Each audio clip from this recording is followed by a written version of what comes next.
അങ്ങനെ ഷെഫീന്റെ വീഡിയോ പെട്ടെന്ന് നമ്മൾ ഉണ്ടാക്കിക്കൊണ്ടിരുന്നപ്പോഴാണ് വാട്സപ്പിൽ വേറൊരു മെസ്സേജ് തന്നെ. നമ്മുടെ മറ്റൊരു കൂട്ടുകാരൻ, അവന്റെ നിക് നെയിമാണ് മിന്നു. അവൻ വന്നിട്ട് പെട്ടെന്ന് മെസ്സേജ് ഇട്ടാണ്, എടാ എന്നെയും കൂടി പുകഴ്ത്താൻ പറഞ്ഞു. സോ അവനെ ഞാൻ പുകഴ്ത്തി കഴിഞ്ഞാൽ ആരും കാണാനുണ്ടാവൂല, അല്ലെങ്കിലും കാണാനുണ്ടാവൂല. സോ നമ്മൾ ഒരാളെ പുകഴ്ത്തി കഴിഞ്ഞാൽ കാണാൻ ആരും ഉണ്ടാവൂല. മെയിൻ ആയിട്ടുള്ള റീസൺ എന്ന് പറഞ്ഞു കഴിഞ്ഞാൽ മറ്റൊരാളുടെ തോൽവിയിൽ സന്തോഷിക്കുന്നതാണ് മനുഷ്യന്മാർ. സോ അതെന്താന്ന് വെച്ച് കഴിഞ്ഞാൽ ഇപ്പൊ നമ്മൾ അല്ലാന്നൊക്കെ പറയും, നമ്മുടെ മുമ്പിൽ കൂടെ നമ്മൾ ചുമ്മാ ജസ്റ്റ് നടന്നു പോകും, ഒരാൾ ഫ്രണ്ടിൽ വീണ് കിടക്കുകയാണെങ്കിൽ സോ അവനെ കളിയാക്കിക്കൊണ്ട് നമ്മൾ പോവും. അതാണ് നമ്മൾ. എന്നിട്ട് പറയുകയും ചെയ്യും, ഞാൻ അങ്ങനെ ആരും കളിയാക്കൊന്നുമില്ല ഇങ്ങനെയെന്നൊക്കെ പറയും. സോ എന്തായാലും നമുക്ക് വീഡിയോയിലേക്ക് വരാം. മിന്നാജിനെ കുറിച്ച്,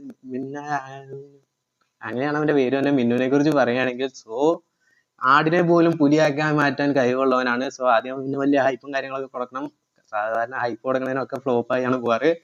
അങ്ങനെ ഹൈപ്പും കാര്യങ്ങളൊക്കെ കൊടുത്ത് നമുക്ക് എന്തായാലും വിഷയത്തിലേക്ക് പോകാം. അതിന്റെ പാർട്ട് ഇതായിട്ട് ഉണ്ടാവും, അല്ലാണ്ട് ഒറ്റ ഇതിൽ ഷോർട്സ് ആയിട്ടുള്ളതൊന്നും നടക്കൂല. ഈ പ്രാണി, തുരുത്തം കെട്ട പ്രാണിനോട് ഇടങ്ങേറായി.